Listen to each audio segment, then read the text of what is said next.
an inspiring insight, and uplifting revelation of life's limitless glories. Every day must bring you an enrichment. You learn so many things. Every day is amazing. You learn something like what? Asuya. What Asuya? Asuya means person who finds fault in the best. They find fault in God. If a person is quiet and complacent, they say, well, he's coward. If he takes sannyas, they say, you know, he's a failure in life, so this is what he do. They find fault in nothing. That is right. Rishi's wife name was what? Anusa. Anusa is the one who finds fault in man. And to her was born with it. To her was born that nut. The tree, remember the fellow with the three heads? He was born to her. Because she had no fault whatsoever. And in this world, you know, no matter we talk something about someone, saying something good about him, or in case maybe, someone said, what do you know? You know, did you know? Or, we find this. So we must let every day bring to you an enriching experience. Enrich yourself with everything that is happening. And learn from everything that is happening. And when you learn like that, you get an inspiring insight. Something inspires you. When you try not to find fault in people, when you try to find only goodness, even the worst of us, there is some element of goodness. Even the fellow who has committed all this crime, he still loves his mother. He loves his mother more than anything else. He misses, you hear them in American jails and so forth, what is wrong? They miss their grandmother.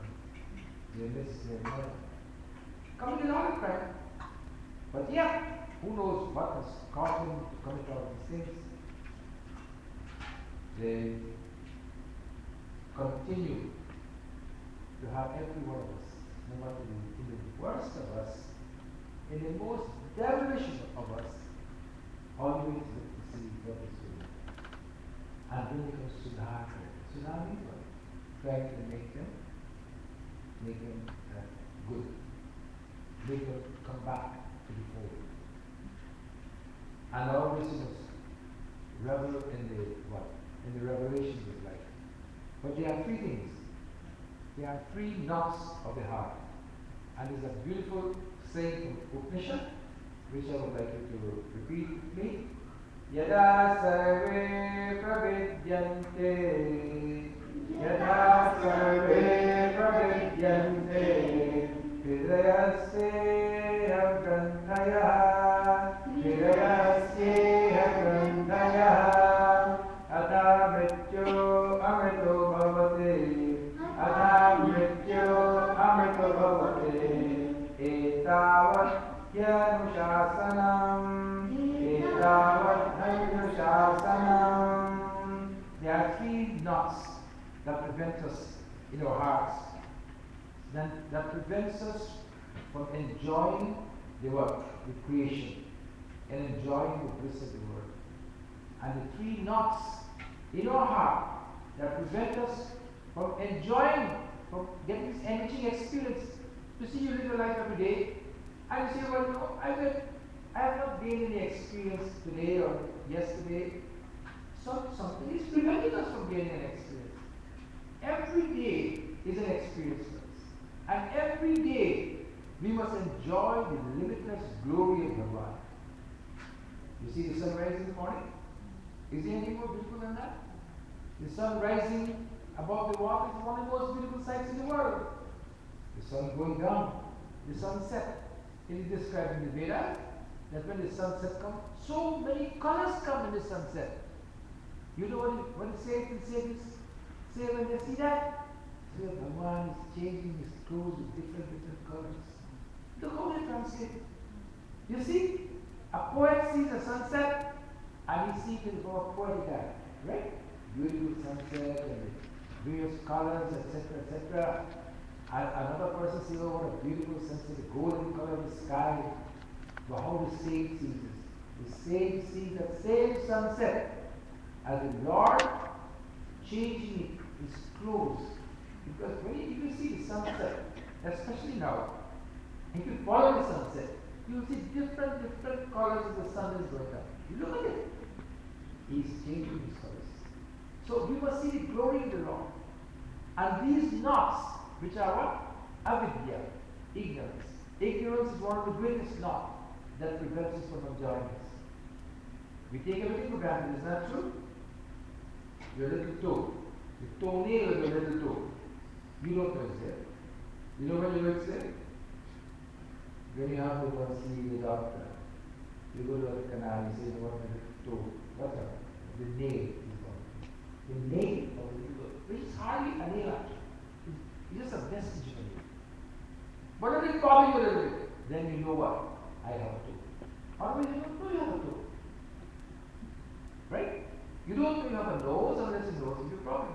This is what is the glory of the Lord. Imagine, do you know how much blood runs through your arteries and veins in your hands? 5 liters of blood per minute goes through, but you don't know. Do you know it? You don't know it?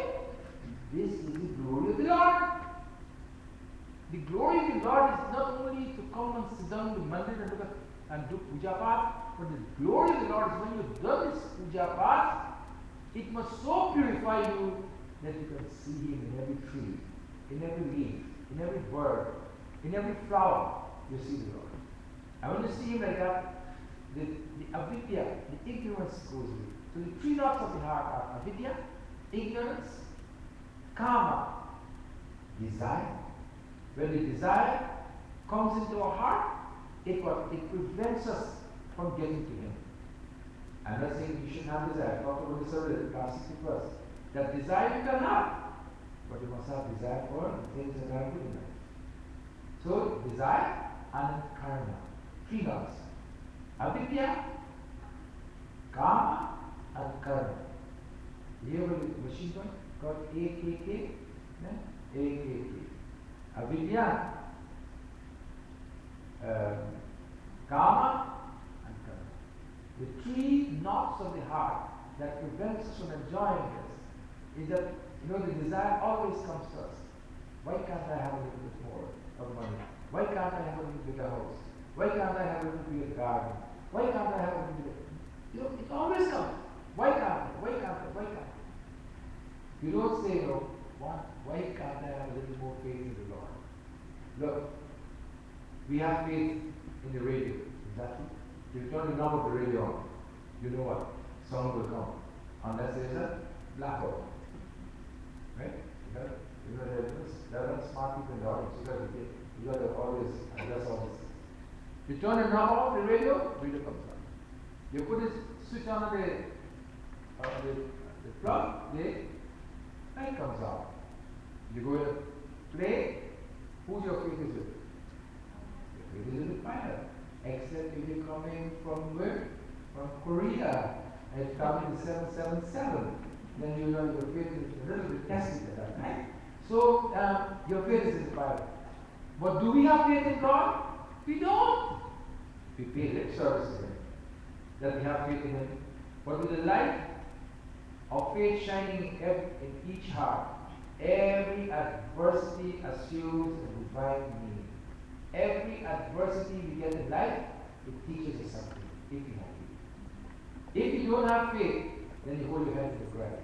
But when you have faith in God, you say, God, you can only give me so much that I can bear. And you will put some circumstances to me, which I think, is so bad. But you do not know what His divine plan is. One day, Akbar was met with Birla, and Birla had a sword, was playing with a sword, and he cut a piece of the king's finger off. When he cut the piece of the king's finger off, the king was so upset, Akbar, put him in jail. The king went to hunting, and when he went to hunt, he got separated from his soldiers, and some cannibals caught him, and they took him for a sacrifice. How many took him for the sacrifice? They tied a rope and put him on the deity, and they got a puja, and they were about now to kill him. Then the pujari examined him properly and saw a piece of his finger was missing. And they said, this fellow is not good to sacrifice, let him go. So they let him go. Birbal was happy. Akbar was happy. He came back. And then he said to Birbal, he said, Birbal, if God, because he was so thankful to Birbal, cut off a piece of his finger at that time. Then he came back and apologized to Birbal and said, Birbal, I'm so sorry I put you in jail, etc. But tell me, if God is a divine person, saved me from these cannibals, how come he did not save you from being in jail by me? He said, by me. If I were with you, your finger cut off, my finger is perfect. Don't you see you'll catch me and put me to the stake and you can get away free? This is a divine plan. And this, it comes as a joke, but this is how divine works. Because we have to see in between. See in between. There's no great burden he gives us that we cannot bear. We can always bear. And he brings this, and every day we can have this enriching experience. And we can get, and how we get it? We get it by praying. When you pray to God, you do not ask for anything. You pray to God and you ask God, God, allow me to make the right decisions in life. Don't pray for yourself. You always pray. The son will come, your grandson, whatever. They'll come in your mind when you pray. You pray for them so they get good education, good values, etc. But the crux of our prayer should be, God, allow me to make the right decisions. This is a Hindu prayer. There's something better than this. He's not praying that God, I must go to heaven. God, I must get honey and milk today. No. Allow me to make the right decisions. Adversity may come to me. Allow me to make the right decisions in life. And when you pray early in the morning. 4 o'clock when we are all sleeping. 4 to 6 is the best time to pray. Because at that time, prayers are said by most saints and sages. This is reported in India, of course. Because it's 4 o'clock in the morning over here. In India, it's already daytime. So 4 o'clock in the morning when you pray, other people are praying at that time. It's a quiet time, and then you can tap in. You can tap into that magnetic wave that is flowing and you get a peace of God. So we pray and we ask